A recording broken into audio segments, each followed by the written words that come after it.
Lesson 26 and 27, Objectives. Model and solve mixing problems using separable differential equations.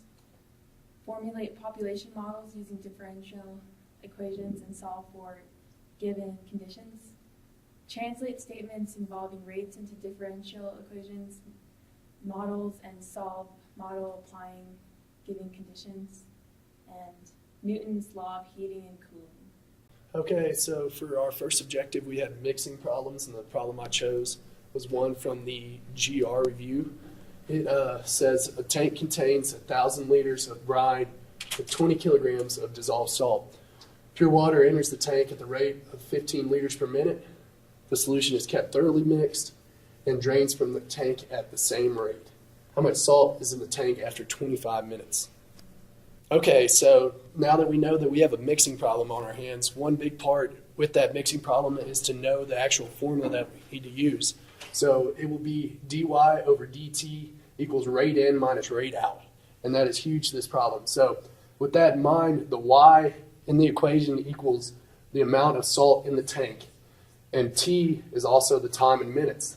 So we're looking for the change in the amount of salt in the tank over time. Okay, with that in mind, it's easier to solve this problem with the diagram. Okay, so also from the problem, we know that y at 0 equals 20 kilograms of salt, and that'll be our initial condition, while y at 25 is what we're actually solving for. So with that in mind, when we look at our equation here, rate in minus rate out, we look at our rate in here, and we know that 0 kilograms per liter times 15 liters per minute is our rate in, and obviously that equals 0. Our rate out will be 15 liters per minute times y over 1,000 liters. And that will be our rate out. So once that's all simplified, you should end up with the equation dy over dt equals negative 15y over 1,000 dt. Okay, so from here, we follow our steps: separate, integrate, and solve. So you take your initial condition, y at 0 equals 20, and you go ahead and plug that in for your y value of 20 and your t value of 0. And e to the 0 is going to be equal 1, so you have a equals 20. Okay, so that solves for your a, which will go into your equation here. And now we've solved for the final answer of y25, which will be y25 equals 20e to the power of negative 15 over 1,000 times 25, because 25 over here, as we saw, is our time that we're trying to solve for. And with that in mind, once you do the equation and figure out the math and the algebra, y25 will equal 13.75. So our second lesson objective is formulating population models using differential equations and solving for the given conditions. The population model example that we're going to use is: in a certain part of the Pike National Forest, dead pine needles accumulate on the ground at a rate of 8 kilograms per square meter per year. They decompose at a continuous rate of 80% per year. If there are 7 kilograms of pine needles per meter squared initially, how many will there be after 2 years? Right, so the first thing you do with a word problem like this is define your givens. P is for pine needles at time t, and t is time in years.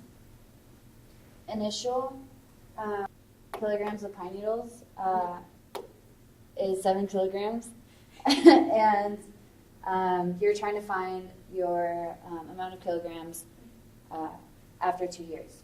And then your rate, dp over dt, is equal to your rate in minus your rate out. Okay, so the first thing we're going to do is take our rate in, which is 8 kilograms per year, minus our rate out, which is 80% per year according to the word problem. Next we're going to separate, integrate, and solve. And so when we integrate, we get our t's on one side and our p's on the other. And then when we integrate this right here, we have to use u sub, subtract c2 minus c1 to get c, and that gives us our general equation, which is right here. And to get rid of this plus or minus e to the negative 4/5 t plus c, we use a equals plus or minus e to the c, and that gets rid of our plus or minus and our c, which will then allow us to plug in for p, which we is one of our givens, which is 7 kilograms of pine needles. And A gives us 2.4. And then we can plug in A to our original equation down here. We solve for how many ever years we want. And we end up with 9.39 kilograms per meter squared after 2 years. This is our third objective, translating statements involving rates into differential equation models and solving those models, applying the given conditions. To start off, it's how to find your differential equation from the word problem. So we have here on the board the rate of change of y with respect to x is directly proportional to y. So there's main points, main words you want to catch is rate of change. That means you're taking the derivative of it. Is the equal sign, means it's equal to. Directly proportional, it means you multiply by a constant. So in this case, we'll have dy over dx equals ky. In special cases, they'll have inversely proportional, which is dy over dx equals k divided by y.